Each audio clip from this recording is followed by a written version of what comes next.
I'm Sienna, and I'm 28. My husband just tried to steal my entire inheritance, but he had no idea I'd find out through his broken phone.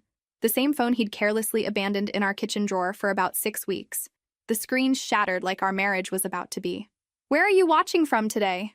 Drop your location in the comments below and hit that like and subscribe button if you've ever felt completely blindsided by someone you trusted. You'll definitely want to stick around for what happened next. Let me take you back to how this nightmare began. It was a Tuesday morning in October, and I was rushing around our Manhattan penthouse like a woman possessed. I had 3 board meetings scheduled, 2 conference calls with our West Coast distributors, and a presentation that could secure the biggest client in my company's history. My father's marketing empire, which I'd inherited at 25 when he passed, was finally hitting the stride he'd always envisioned. I was grabbing files from my home office when I realized my phone wasn't in my purse. Panic set in immediately. My entire business lived on that device. Client contacts, presentation slides, authorization codes for million-dollar transfers, everything. Then it hit me. Yesterday's flight from Chicago. I'd been so exhausted after closing the Henderson deal that I'd probably left it in the seat pocket. Classic rookie mistake from someone who usually had her life organized down to the minute. "Honey, have you seen my phone?" I called out to Marcus, but he'd already left for his office. My husband of 3 years ran what he called a boutique investment firm, though I'd started noticing he was always stressed about cash flow lately. Still, when you're managing other people's money, stress comes with the territory. That's when I remembered the broken iPhone sitting in our kitchen drawer. Marcus had cracked the screen about 6 weeks ago during one of his frustrated moments after a difficult client call. He'd immediately bought a replacement and tossed the damaged one into what he called his electronic graveyard in our junk drawer. I pulled it out, examining the spiderweb of cracks across the screen.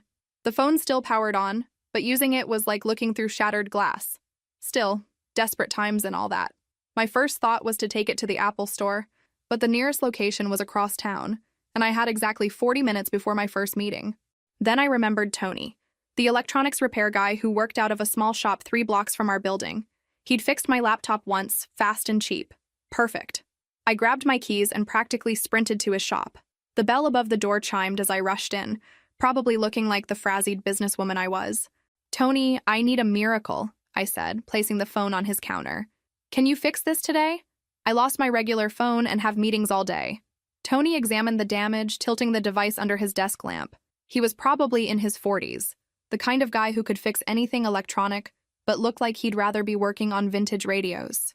"Screen replacement, yeah. I can have this ready in about 3 hours if I bump you ahead of my other jobs. You're a lifesaver. What do you need from me?" "Just need to test all the functions after the repair to make sure everything works properly." "Perfect, thanks." Marcus had never been security conscious with his devices. No passwords, no locks. Why would he be? I was his wife, and he supposedly had nothing to hide. "I'll text your regular number when it's ready," Tony said, writing up a quick receipt. I thanked him and rushed back to handle my day. The board meeting went well, the conference calls were productive, and by 3 o'clock I was feeling like I'd successfully navigated a potential disaster. That's when Tony texted, "Your phone's ready, but you need to come in. There's something we need to discuss." Something about his tone, even in text form, made my stomach clench. I hurried back to his shop, finding Tony looking visibly uncomfortable behind his counter. "Mrs. Richardson, I need to tell you something, and I'm not really sure how to say this." He kept looking at the phone in his hands like it might explode. When I was testing the functions after replacing the screen, I noticed some messages that... He paused, clearly struggling. "Look, I'm not in the habit of reading people's private stuff. I just tap around to make sure everything's working. But there were some text conversations that I couldn't help but see, and I think you need to know about them." My heart started racing.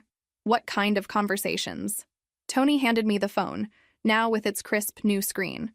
I took screenshots. I know I probably shouldn't have, but something told me you'd want proof. He showed me his own phone. The screenshots made my blood run ice cold. Text from business partner Rachel. "The account transfer is scheduled for December 15th. Once the money moves offshore, she'll never trace it." Marcus's response, "Perfect. By the time Sienna realizes what happened, we'll be in the Cayman Islands. She trusts me completely. Never even looks at the financial statements." Another message from Rachel. "What if she gets suspicious?" Marcus. "She won't. I've been slowly draining smaller amounts for months. She's too busy playing CEO to notice. Besides, her accountant thinks I'm handling our joint finances. This will be the biggest payday either of us has ever seen." I felt like I might throw up right there in Tony's shop, The room seemed to tilt sideways as I processed what I was seeing. "Ma'am," Tony said gently, "you need to cancel your credit cards and change all your passwords. Tonight. Whatever this guy's planning, it's happening soon." I stood there in Tony's shop, staring at my husband's phone with its shiny new screen, feeling like I was looking at evidence from someone else's life. This couldn't be real. Marcus, the man who brought me coffee in bed every morning, who'd held me while I cried after my father's funeral, who'd sworn to protect my family's legacy, was planning to steal everything.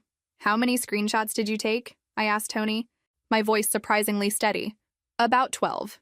Different conversations going back several weeks." Tony pulled up his phone again. "There's more. Stuff about moving money into accounts she can't access. Discussions about timing it with some business trip you're apparently taking next month."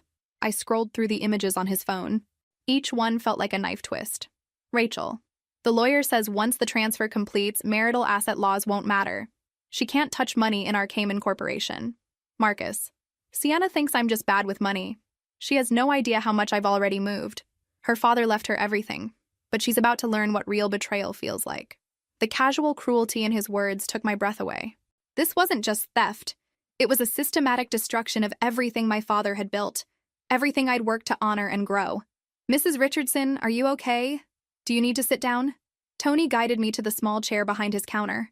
I realized I'd been holding my breath. "How long do you think this has been going on?" Based on what I saw, at least 3 months of serious planning. But there were references to smaller transfers going back longer. Tony hesitated. "There's something else. This Rachel person, she mentioned meeting him at some restaurant called Meridian tonight. Something about finalizing paperwork." My mind went into overdrive. Meridian was an upscale place downtown where Marcus sometimes took clients. If they were meeting tonight, that meant the plan was accelerating. "I need copies of everything," I said, standing up with new determination. "Can you send the screenshots to my email?" "Already did while you were reading." "Check your inbox." I pulled out my backup phone, a simple device I kept for emergencies. The screenshots were there, along with Tony's note. "Get a lawyer immediately. This looks federal-level serious." Walking back to our building, I felt like I was moving through water. Everything looked the same, but felt completely different. The doorman who'd known me for 3 years, the marble lobby I'd picked out myself, the elevator that led to what I'd thought was my sanctuary. Inside our penthouse, I stood in the living room we'd decorated together, looking at wedding photos where Marcus smiled at me with what I'd thought was love, but now recognized as calculation. Had any of it been real? My phone buzzed. A text from Marcus. "Running late tonight, don't wait up. Big client dinner could go past midnight." The lie came so easily to him. I wondered how many other client dinners had actually been planning sessions to rob me blind. I opened my laptop and started researching. Cayman Islands banking laws, asset protection and international transfers, marriage fraud statutes.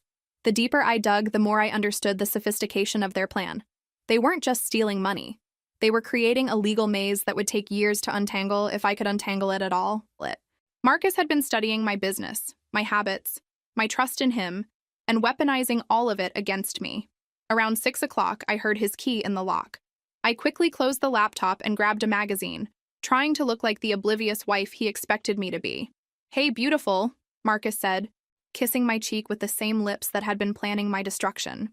"How was your day?" "Productive." Fixed the phone situation. I held up the repaired iPhone, watching his face carefully. For just a second, his smile faltered. "Oh, good. Any issues with it?" "None at all. Works perfectly now." I kept my voice light, casual.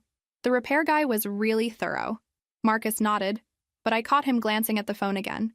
"I should shower before dinner. This client meeting might run really late." "Of course. Important client?" "Very. Could change everything for the firm?" The irony in his words was almost too much to bear. As he headed upstairs, I quietly opened the screenshots again. There was one I'd missed before. "Rachel, what if she finds out before we're ready?" "Marcus. Then we accelerate everything, but Sienna's not suspicious. She thinks I'm just struggling with the business. She actually feels sorry for me." He'd played me like a violin. Every stressed conversation about his firm's cash flow, every time I'd offered to help with his expenses, every moment of concern I'd shown for his financial worries had been part of his act. But Marcus had made one crucial mistake. He'd underestimated the woman whose father had built an empire through paranoia, preparation, and never trusting anyone completely. Time to show him exactly how much my father had taught me. That night, I lay in bed listening to Marcus breathe beside me. wondering how long he'd been planning this betrayal while sharing our most intimate moments. His phone buzzed softly around 1 a.m.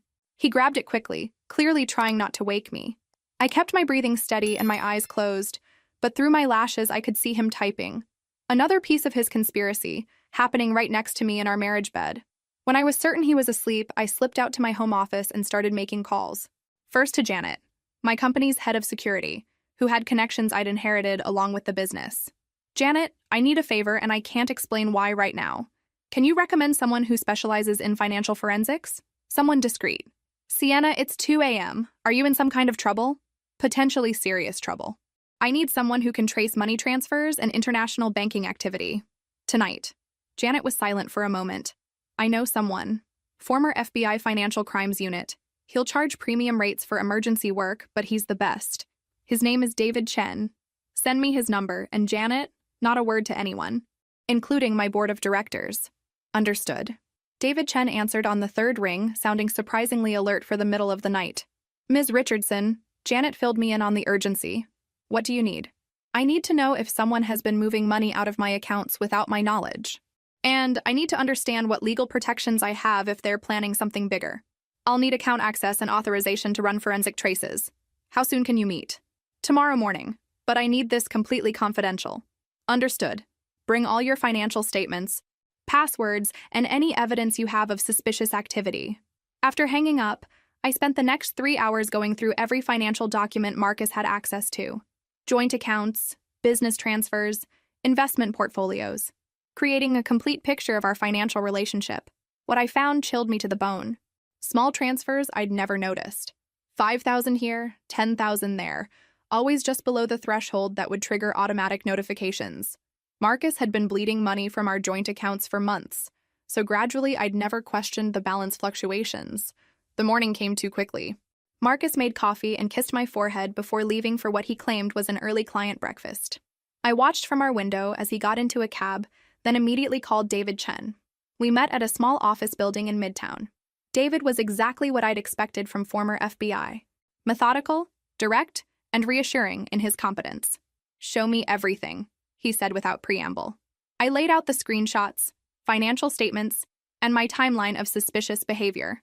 David studied each document with the focused intensity of someone who'd built a career catching financial criminals. Mrs. Richardson, you're looking at sophisticated fraud. This isn't amateur hour. Your husband has been systematically positioning assets for a major transfer. He pointed to several transactions I'd missed. These smaller amounts weren't random. They were test runs, making sure he could move money without triggering security alerts. How much are we talking about? David pulled up his laptop and started running numbers. Based on your account balances and the pattern I'm seeing, I'd estimate he's already moved approximately $200,000. But that's just preparation for the main event. My stomach dropped. The main event? Your inheritance accounts, your business holdings, the trust funds your father established. If they succeed with this Cayman transfer, they could potentially access everything. We're talking about tens of millions. The number hit me like a physical blow. My father's entire life's work, the security he'd built for my future, the company that employed hundreds of people, all of it at risk because I'd trusted the wrong man. What are my options? Legally, we need to move fast. I recommend freezing all joint accounts immediately and changing access to anything he could potentially reach. We also need to document everything for potential criminal charges. Criminal charges? Mrs. Richardson, this isn't just divorce court material. We're looking at wire fraud, potentially RICO violations if this business partner is involved in other schemes. Your husband could be facing serious federal prison time. I thought about Marcus making coffee that morning, kissing my forehead, lying to my face about his breakfast meeting. The casual sociopathy of it all made me furious in a way I'd never experienced before. How long before they could execute this major transfer? David checked the screenshots again. Based on their timeline, you have maybe 2 weeks, possibly less if they get spooked. Then we need to spook them first. Have you ever experienced that moment when you realize someone you love has been playing a completely different game than you thought? Drop a comment below if you've ever had your trust shattered by someone close to you. David smiled grimly. I like the way you think. What did you have in mind? By noon, David and I had transformed my financial life into a fortress. Every account Marcus could access was frozen. Every password was changed. Every automatic transfer was suspended. If he tried to move so much as a penny, alarms would sound from 3 different monitoring systems. He'll notice something's wrong by tonight, David warned as we finished the paperwork. Joint account holders get immediate notification when accounts are restricted. Good. Let him sweat. But I had more than defensive moves planned. My father hadn't built his empire by playing defense. He'd taught me that when someone declares war on you, you don't just protect yourself. You make sure they regret their declaration. I called my corporate lawyer, Patricia Williams, who'd known my family since I was 12. Patricia, I need an emergency consultation, something that requires absolute confidentiality. Of course, Sienna. How emergency are we talking? Meet me in 1 hour. Bring everything you know about asset protection and fraud prosecution. Patricia's office overlooked Central Park, a view my father had always admired when he'd bring me to meetings as a teenager. She listened without interruption as I laid out Marcus's scheme, her expression growing darker with each detail. This is extensive fraud, Sienna, but it's also an opportunity. What do you mean? Your husband has documented his criminal intent extensively. These text messages are a prosecutor's dream. We can use this evidence not just to protect your assets, but to ensure he faces full legal consequences. Patricia pulled out her phone.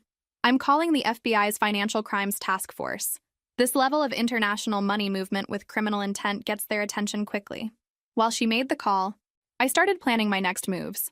Marcus would realize something was wrong when he tried to access our accounts this evening. He'd probably panic, maybe try to accelerate his timeline. I needed to be 3 steps ahead of his reactions. My phone buzzed with a text from Marcus. Client lunch running long. Might grab dinner downtown too. Don't wait up again. Another lie. I quickly forwarded the message to David with a note. Track his location if possible. I don't think he's where he claims to be. Patricia finished her call. FBI wants to meet with you tomorrow morning. They're very interested in this case. International wire fraud involving this kind of money gets federal attention. What happens to Marcus? If convicted, he's looking at significant prison time. Wire fraud alone can carry up to 20 years. Add in conspiracy charges if this business partner is part of a larger scheme, and we're talking about a life-changing sentence. I thought about our wedding day. How Marcus had sworn to love and protect me. How he'd cried when my father died, held me through my grief, promised we'd build something beautiful together. Had any of it been real, or was it all just a long con to get access to my inheritance? Around 4 o'clock, David called with an update. Your husband isn't at any restaurant downtown. His credit card was used at an office building in the financial district, the same building where this Rachel person has a registered business address. What kind of business? Offshore financial consulting, the kind of company that specializes in helping people hide money in international accounts. The pieces were falling into place. Marcus hadn't just found a partner for his scheme, he'd found a professional who specialized in exactly this kind of theft. David, I want to know everything about Rachel, her background, her other clients, how she operates. If she's done this before, there might be other victims. Already on it. I'll have a full report by morning. I spent the rest of the afternoon preparing for war. I gathered every document that proved my separate ownership of assets Marcus had no legal right to touch. I created detailed timelines of his suspicious behavior. I made copies of everything and stored them in 3 different locations. Most importantly, I recorded a detailed video statement explaining everything I'd discovered, to be released to authorities if anything happened to me. Patricia had advised this as a precaution. If Marcus and Rachel were willing to steal millions, they might be willing to escalate their crimes if they felt cornered. At 7 o'clock, my phone rang. Marcus, his voice tight with stress. Sienna, I'm having some kind of banking issue. Our joint account is frozen. Did you do something? I kept my voice casual, concerned. What kind of freeze? That's weird. I don't know. I tried to transfer some funds for a client payment and everything's blocked. Can you call the bank? Of course. Maybe it's a security thing? You know how paranoid banks are these days. Yeah, probably. But his voice carried an edge of panic I'd never heard before. I need to stay downtown to sort this out. Might be late again. No problem. I'll handle the bank situation from here. After hanging up, I smiled for the first time in days. Marcus was discovering that his carefully planned theft had just hit an unexpected wall. By now, Rachel was probably getting frantic calls about their timeline being compromised, but they had no idea their real problem wasn't frozen accounts. Their real problem was that they'd tried to steal from a woman whose father had taught her to always keep her enemies closer than her friends. That night, I didn't sleep. Instead, I sat in my home office with multiple phones and laptops, monitoring the digital trap David and I had set. Every attempt Marcus made to access any account was being logged. Every call he placed was being tracked. Every move he and Rachel made was creating evidence we'd use against them. At 11:47 p.m., the first alert came in. Marcus had tried to access our primary joint account 6 times in succession. Then he'd called 3 different banks. Then he'd attempted to log into my business accounts, using passwords that were no longer valid. The beautiful thing about panicked criminals is they stop being careful. My phone buzzed with another text from Marcus. Bank says there's some kind of fraud investigation. They won't give me details. Are you getting the same messages? I waited 20 minutes before responding, making him sweat. No messages here. Maybe call them tomorrow? I'm already asleep. 3 minutes later, another text. This is urgent, Sienna. I need to transfer money for a critical business deal tomorrow. Can you call the bank tonight? The desperation in his messaging was almost satisfying. For months, he'd been calm and collected while planning to destroy my life.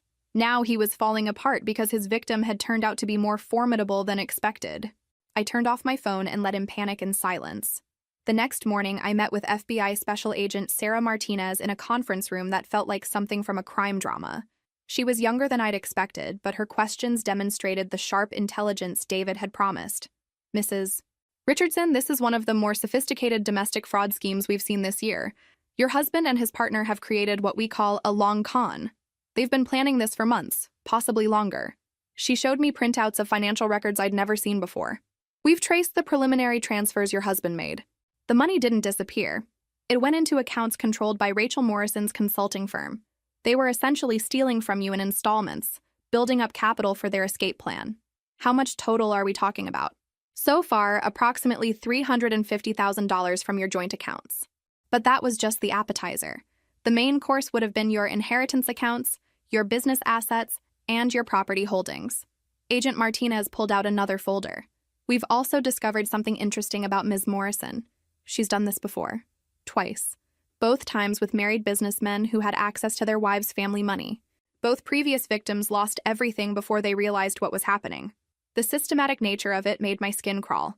This wasn't just personal betrayal. It was Rachel's business model. What happened to the other victims? One woman lost $42 million in family assets. The other lost her inherited pharmaceutical company. Both cases resulted in messy divorces and lengthy legal battles, but the stolen money was never recovered. Because it was already hidden offshore? Exactly. By the time they realized they'd been robbed, the money was buried in shell corporations across multiple jurisdictions. Recovering international assets requires years of legal action and massive legal fees, assuming you can even identify where the money went. I thought about how close I'd come to becoming victim number 3. If I hadn't lost my phone, if Tony hadn't been honest enough to show me those messages, I would have been financially destroyed while trusting the man sleeping next to me every night. Agent Martinez leaned forward. Mrs. Richardson, we'd like your help with a controlled operation. Your husband doesn't know we're involved yet. If we can get him to document his plans more completely, we can build an airtight case not just against him, but against Rachel Morrison's entire operation. What kind of operation? We want you to act like you haven't discovered anything. Let him think the account freezes are just temporary banking issues. Give him enough rope to hang himself with. The idea of pretending everything was normal, of letting Marcus touch me and lie to me while I knew exactly what he was planning, made my stomach turn. But the thought of Rachel Morrison finding new victims made me furious. How long would this take? A few days at most. We believe they'll accelerate their timeline now that they've hit account access problems.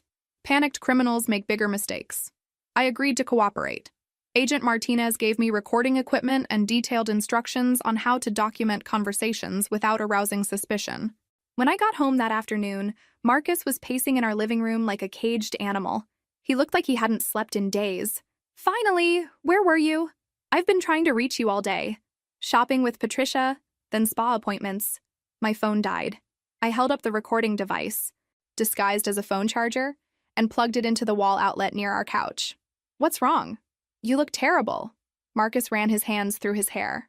These banking issues are getting worse. I can't access anything.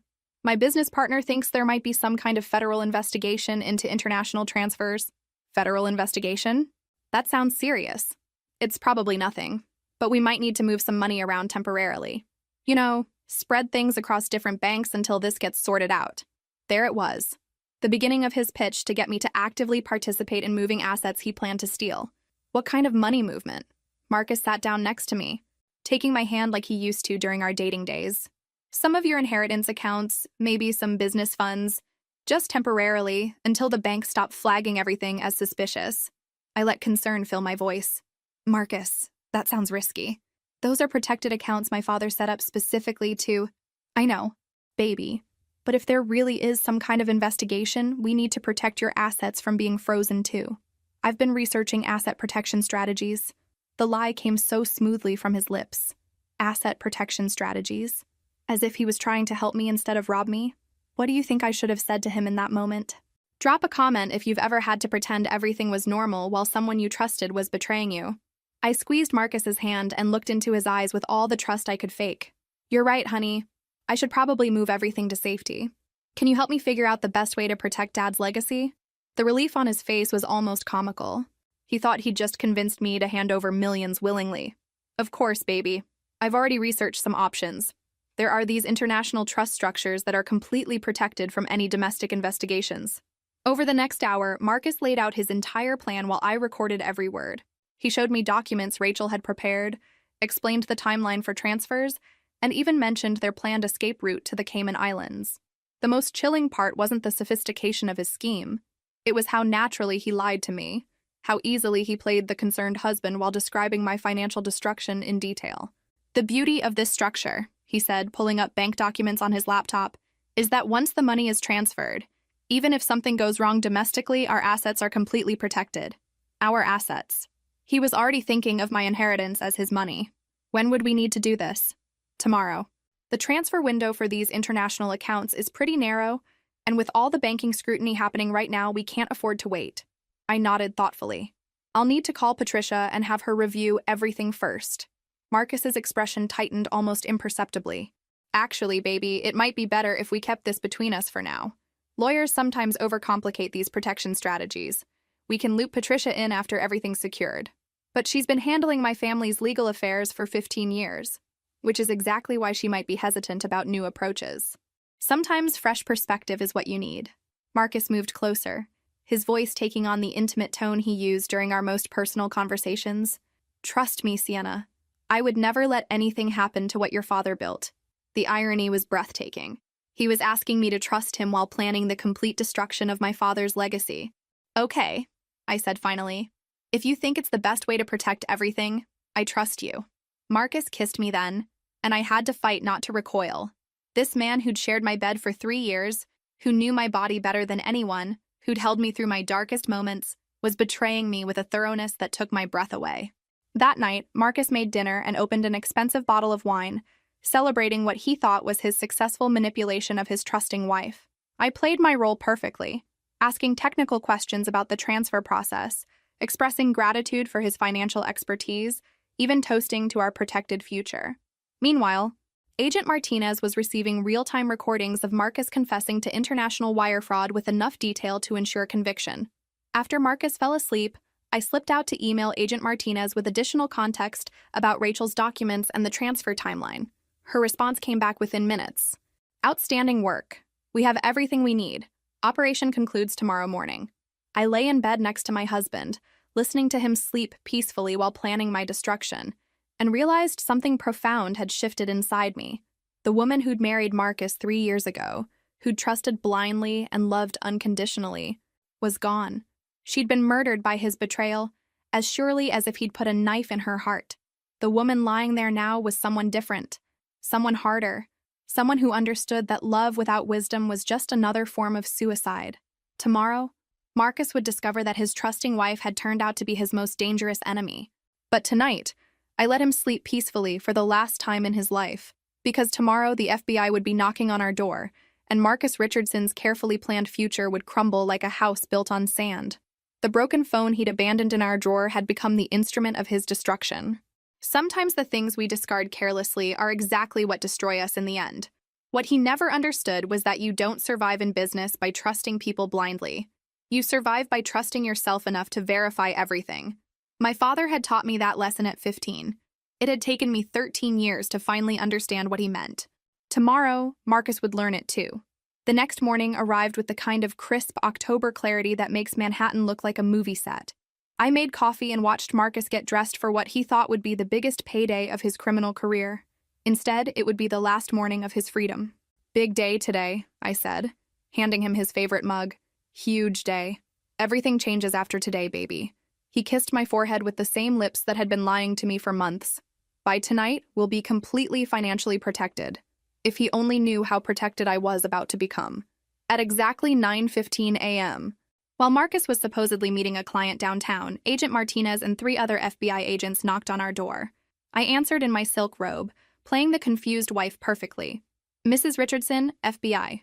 We need to speak with you and your husband about some financial irregularities. Financial irregularities? I don't understand. Is Marcus in some kind of trouble? They showed me their credentials and explained they were investigating international wire fraud. I invited them in, offered coffee, and performed the role of the bewildered spouse who had no idea her husband was a criminal. Where is Mr. Richardson currently? He's meeting with a business partner downtown, something about finalizing a big deal. I gave them Rachel's office address, which I'd memorized from David's research. Agent Martinez exchanged glances with her team. Mrs. Richardson, we're going to need you to contact your husband and ask him to come home immediately. Don't mention that we're here. Just tell him you need him for something urgent. I called Marcus, my voice shaking with just the right amount of worry. Honey, something's happened. I need you to come home right away. What kind of something? I'm in a crucial meeting. I can't explain over the phone. Over. Please, just come home. It's about our accounts. The magic words. Marcus's greed overrode his caution. I'll be there in 20 minutes. While we waited, Agent Martinez explained that they'd already arrested Rachel Morrison at her office. She was currently in FBI custody, and her computers had been seized. The entire offshore scheme was unraveling in real time. What will happen to Marcus? That depends on how cooperative he is. But Mrs. Richardson, given the evidence we have, your husband is looking at serious federal charges. Wire fraud, conspiracy, attempted grand theft. We're talking about potential decades in prison. 23 minutes later, Marcus's key turned in our lock. I heard him calling out as he entered. Sienna? What's the emergency with our— He stopped dead when he saw 4 FBI agents sitting in our living room. The color drained from his face so quickly I thought he might faint. His briefcase, which I knew contained documents for the money transfer, slipped from his suddenly nerveless fingers. Marcus Richardson? Agent Martinez stood up, her voice crisp and professional. Yes? You're under arrest for conspiracy to commit wire fraud, attempted grand theft, and violations of federal banking regulations. You have the right to remain silent. I watched Marcus's legs give out as the Miranda rights were read. He sank into our expensive sofa, the one we'd picked out together during happier times, and stared at me with dawning comprehension. Sienna, how did they— The broken phone, Marcus. I kept my voice gentle, almost pitying. You forgot to delete your text with Rachel before you threw it in the drawer? His face went from pale to gray. You've known? For how long? Long enough to protect everything you tried to steal. Agent Martinez cuffed him while 2 other agents searched our apartment for additional evidence. They found Rachel's transfer documents, offshore account information, and detailed plans for their escape to the Cayman Islands. Mrs. Richardson, Agent Martinez said as they prepared to take Marcus away, you'll need to come in later today to finalize your statement. But I want you to know, your cooperation has helped us shut down an operation that could have victimized dozens of other women. As they led Marcus toward the door, he turned back to me with desperate eyes. Sienna, please. We can work this out. I love you. I was just trying to protect us from what, Marcus? From my success? From my inheritance? From the fact that I was always going to be more successful than you? The truth of it hit him like a slap. His entire scheme hadn't been about protecting anything. It had been about destroying a woman whose achievements made him feel inadequate. I never meant for it to go this far. You meant to steal $43 million and disappear to another country. How much further could it have gone? The FBI agents escorted him out of our building, past the same doorman who'd greeted us as a happy couple for 3 years. I watched from our window as they put him in the back of a federal vehicle, knowing it was the last time I'd see him as anything other than a defendant in a criminal trial. What do you think will happen next? Drop your predictions in the comments. You might be surprised by how this story ends. The silence in our penthouse after Marcus's arrest was different from any quiet I'd ever experienced. It wasn't peaceful. It was the hollow echo of a life that had been built on lies finally collapsing into truth. I poured myself a glass of wine at 10 in the morning because some moments require alcohol regardless of social conventions. Then I called Patricia to begin the legal process of divorcing a federal criminal. Sienna, I saw the news alerts. Are you okay? I'm perfect, actually. Can you meet me this afternoon? We need to discuss divorce proceedings and asset protection. Of course. Should I bring my criminal defense contacts? No need. I'm not the one facing federal charges. The satisfaction in my voice must have been obvious, because Patricia chuckled grimly. Remind me never to try to steal from you. By noon, news of Marcus's arrest had hit the financial press. Investment manager arrested in multi-million-dollar fraud scheme. The article mentioned that his wife, described as a successful businesswoman, had cooperated with federal investigators. My phone started ringing immediately. Board members, employees, clients, all wanting to know if the scandal would affect our company. I spent 2 hours reassuring everyone that my personal situation had zero impact on business operations. The fourth call was from someone I hadn't expected. Sienna, this is David Chen. I just received a strange message that you need to hear about. I nearly dropped the phone. What kind of message? Rachel Morrison's lawyer contacted me. She wants to relay some information to you through legal channels. Something about your husband's laptop containing additional evidence. The audacity was breathtaking through even this indirect method. David, what could she possibly want to tell me? Her lawyer says she claims this wasn't personal, that Marcus approached her, not the other way around. I laughed grimly. David, she runs a company that specializes in helping people steal money from their families. Nothing she does is personal. It's just business. There's more. She says Marcus was obsessed with bringing you down, that he hated your success, and would have found another way, with or without her involvement. Is she trying to make me feel sorry for her? She claims your husband was planning to destroy you long before she came into the picture. Says this goes deeper than money. Something in David's tone made me pay attention. What does she mean? Her message says to check his laptop, the one he keeps in his home office. You'll find files that explain everything. After David hung up, I sat staring at the phone, wondering if this was some kind of manipulation from a desperate criminal, or if Rachel Morrison had just given me one final piece of information that would change everything. Marcus's laptop sat on his desk exactly where he'd left it that morning. I'd never had reason to snoop through his personal files before. Trust? The thing that had nearly destroyed me had also protected him from scrutiny. I tried several obvious passwords. Our anniversary, his birthday, my birthday. Then I tried my father's birthday, the date Marcus had used for other passwords in the past. It worked. I started with his email archives, going back months before Rachel Morrison had entered his life. What I found made my blood run cold. Emails to private investigators, asking about ways to prove I was mentally incompetent to manage my inheritance. Research into having me declared unfit due to emotional instability following my father's death. Consultations with lawyers about challenging my father's will on the grounds that I was too young and inexperienced when it was written. Marcus hadn't just wanted to steal my money. He'd wanted to have me declared legally incompetent so he could control everything as my guardian. But the worst discovery was in a folder labeled insurance policies. Marcus had taken out a life insurance policy on me 6 months ago. $5 million in, with him as the sole beneficiary.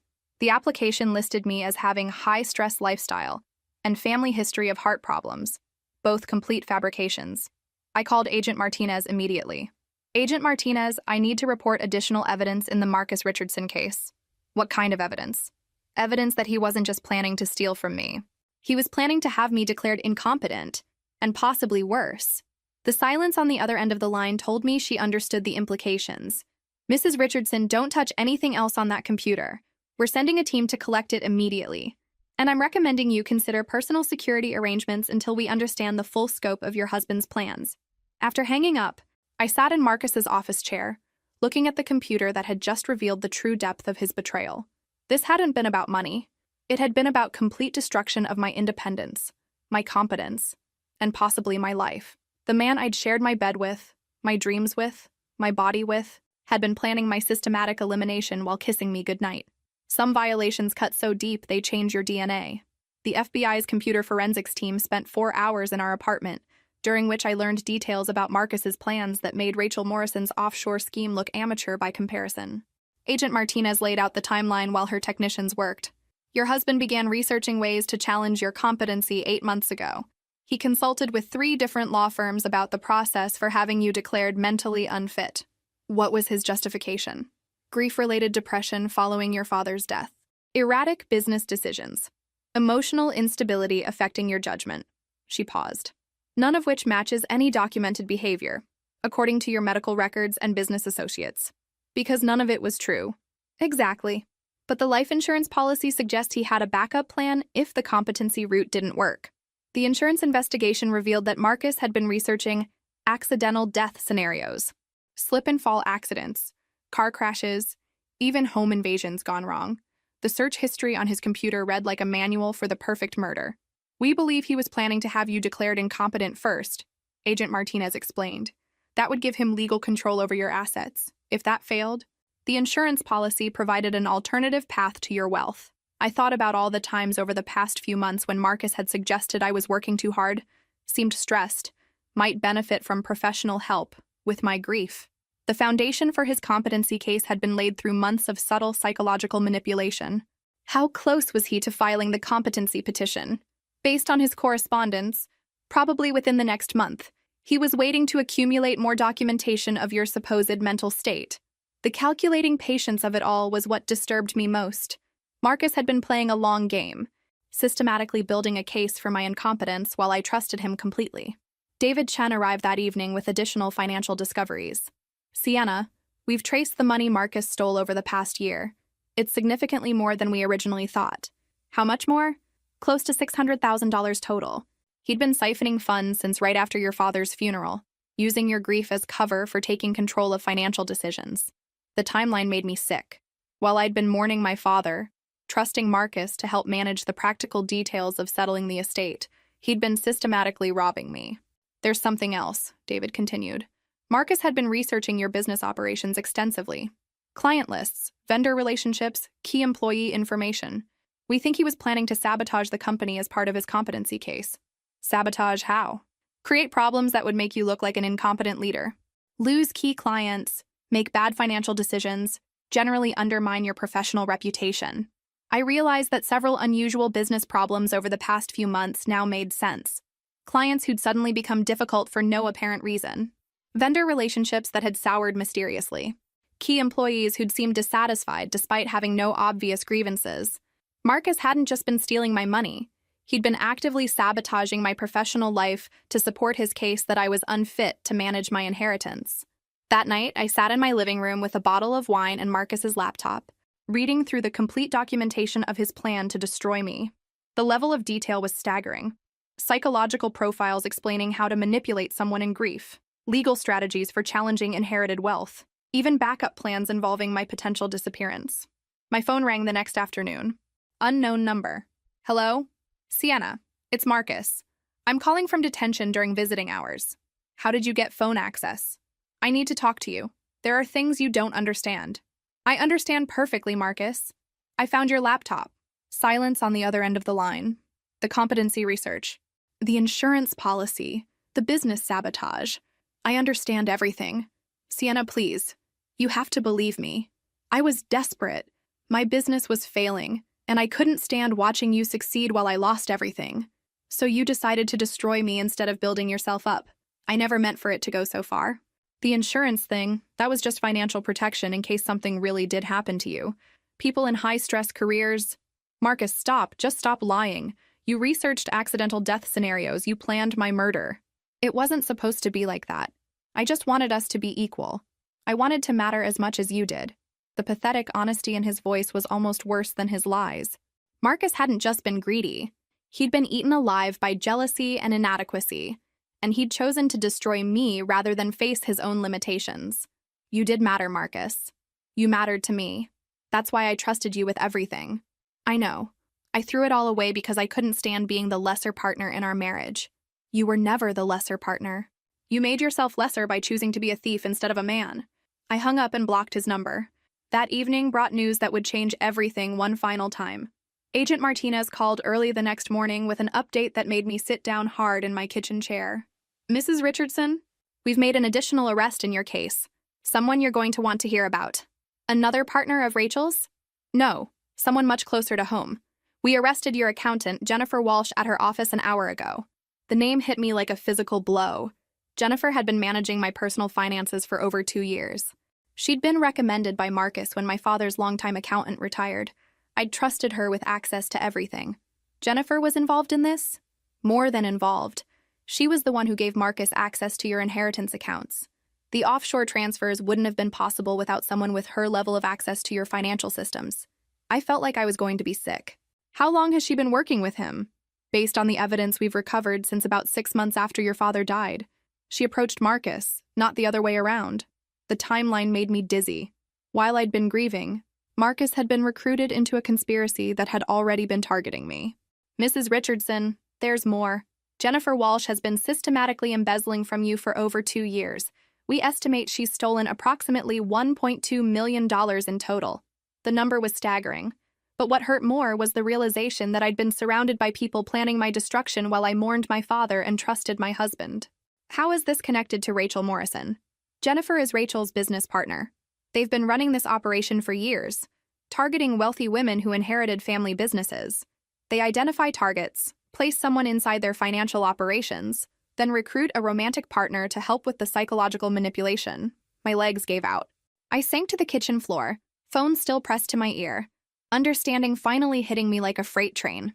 Marcus wasn't my husband who turned into a criminal. He was a criminal who became my husband. We believe that's correct.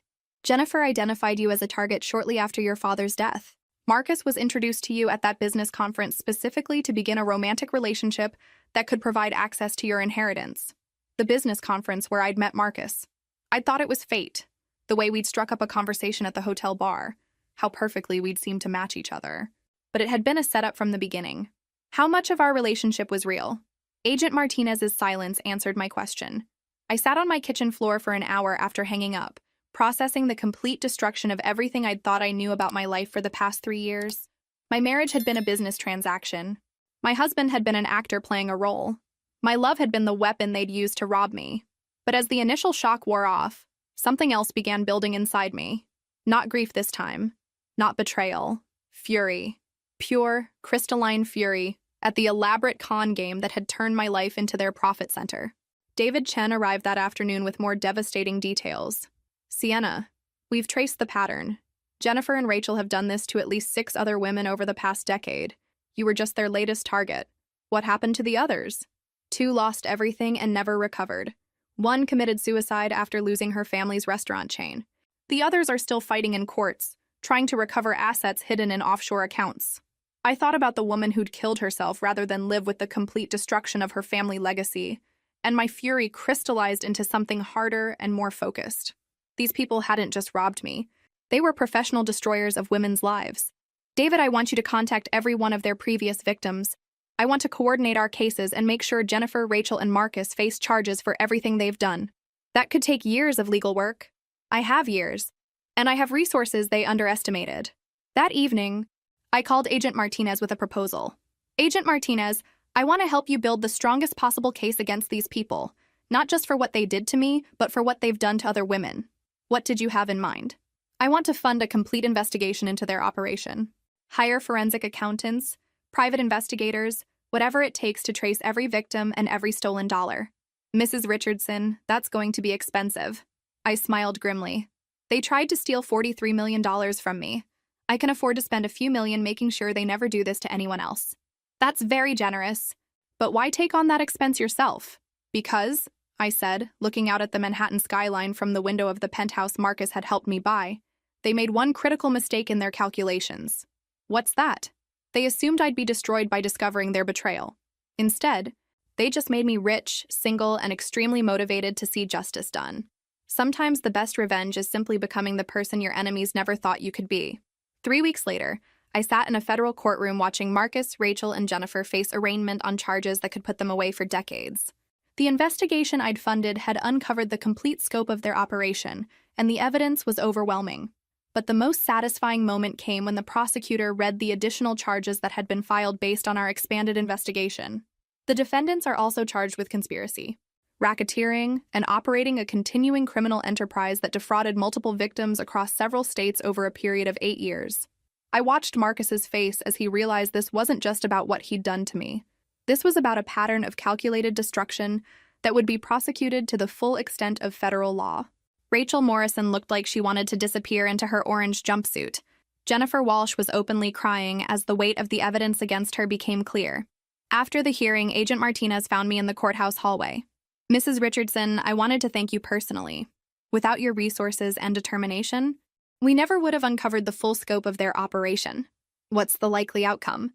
Based on the evidence and the pattern of repeat offenses, we're looking at significant prison sentences. Marcus is probably facing 15 to 20 years. Rachel and Jennifer could get even longer due to their leadership roles in the conspiracy. Justice felt good, but it wasn't enough. That afternoon, I met with the 6 other women who'd been victimized by the same operation. We gathered in my company's conference room, a group of successful women who'd been targeted specifically because of our achievements. Sarah Chen had lost her family's restaurant empire. Michelle Rodriguez had seen her inherited textile business destroyed. Anna Williams had lost a pharmaceutical company that had been in her family for 3 generations. Ladies, I said, looking around the table at faces that showed the same combination of strength and fury I felt, I have a proposal for you. I laid out my plan. A coordinated civil lawsuit that would go beyond criminal prosecution to ensure complete financial accountability. A victims' rights advocacy group that would help other women recognize and respond to similar schemes. And most importantly, a foundation that would provide resources for women whose family businesses had been destroyed by fraud. The criminal case will put them in prison, I explained, but the civil case will ensure they can never profit from what they stole. We're going to take everything they have and use it to help their victims rebuild. Sarah leaned forward. What about the money they've already hidden offshore? My forensic accountants have traced most of it. The beauty of criminals is that they always think they're smarter than they are. Rachel and Jennifer kept detailed records of every transaction. We know where the money is, and we're going to get it back. Over the next 2 hours, we planned a coordinated legal strategy that would ensure our tormentors faced consequences far beyond anything they'd imagined when they targeted us. But the most important moment came when Michelle asked the question I'd been hoping someone would raise. Sienna, why are you doing all this? You stopped them from stealing from you. You could just move on. I thought about Marcus's laptop, about the insurance policy, about the months of psychological manipulation designed to make me doubt my own competence. Because, I said finally, they didn't just try to steal my money. They tried to steal my sanity, my self-worth, and my life. They made me question everything I knew about trust and love and family. I stood up and walked to the window overlooking the city where my father had built his empire. But more than that, they're still out there. Even if these 3 go to prison, there are others running similar schemes. Other women are being targeted right now by men who've been trained to exploit their success and their trust. I turned back to face the group. I'm not just seeking justice for what they did to us. I'm preventing what they would have done to their next victims. Anna nodded slowly. It's not about revenge. It's about protection. Exactly. We're going to turn their own success against them. Use their detailed records to expose their methods. Make it impossible for anyone to run this kind of operation again. As the meeting ended and the other women prepared to leave, Sarah stayed behind. Sienna, can I ask you something personal? Of course. How do you trust anyone again after something like this? How do you believe that someone loves you for yourself and not for what they can take from you?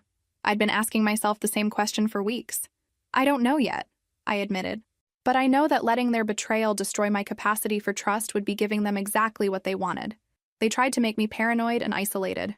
The best revenge is becoming someone who can love wisely instead of fearfully. Sarah smiled for the first time since I'd met her. Wise love instead of blind trust. Something like that. That night, I sat in my penthouse. Marcus's belongings finally cleared out, the space reclaimed as truly mine, and realized something had fundamentally changed inside me. The woman who'd married Marcus 3 years ago had been confident but naive, successful but trusting to the point of vulnerability. The woman sitting there now was something different. Harder but not bitter. Wiser but not cynical. I'd been forged in the fire of complete betrayal and emerged as someone I'd never been before. Someone who couldn't be destroyed by other people's greed and jealousy. Someone who understood that real strength comes not from avoiding pain, but from surviving it and choosing to use that survival to protect others. Tomorrow, the civil lawsuit would be filed. The foundation would be established. The advocacy group would begin helping other women recognize and escape similar schemes. But tonight, I raised a glass of wine to the woman I'd become, and to the father whose legacy had survived every attempt to destroy it. Because sometimes the only way to honor the people who believed in you is to become worthy of their faith, even after they're gone. 6 months later, I stood in the same federal courthouse where Marcus had been sentenced to 18 years in prison. Today, I was there for the final hearing in our civil case, where the judge would rule on asset recovery and restitution. The number he announced made me close my eyes in satisfaction.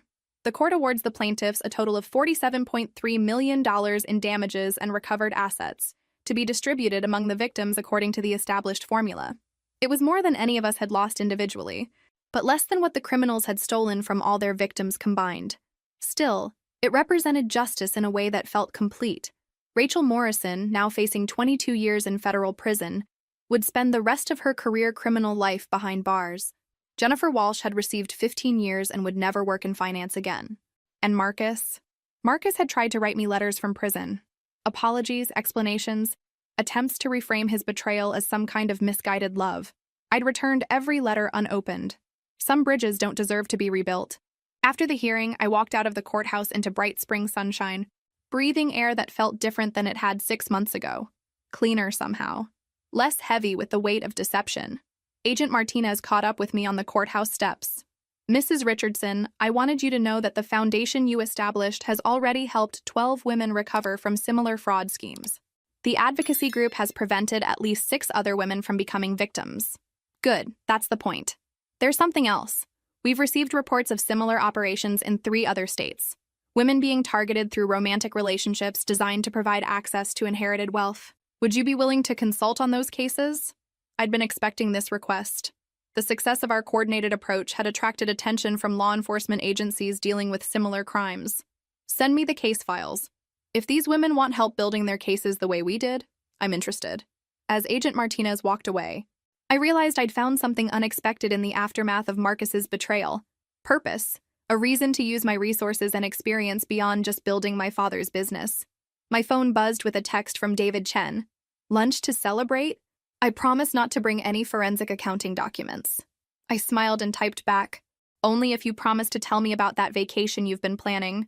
Some of us need to remember that life exists outside of legal battles. David had become something I hadn't expected. A real friend who'd proven his loyalty during the worst period of my life. Not romantic, at least not yet, but genuine in a way that felt revolutionary after 3 years of living with an actor. That evening, I hosted a dinner party at my penthouse for the other women from our legal team. We'd become an unlikely family, bonded by shared trauma, but united by our refusal to be defined by what had been done to us. "So," Michelle said, raising her wine glass, "what's next for the victim's rights advocate who took down a criminal empire?" "I've been thinking about expanding the business," I said. "Dad always wanted to open international offices. London, maybe Tokyo." "Running away from the scene of your triumph?" Sarah teased.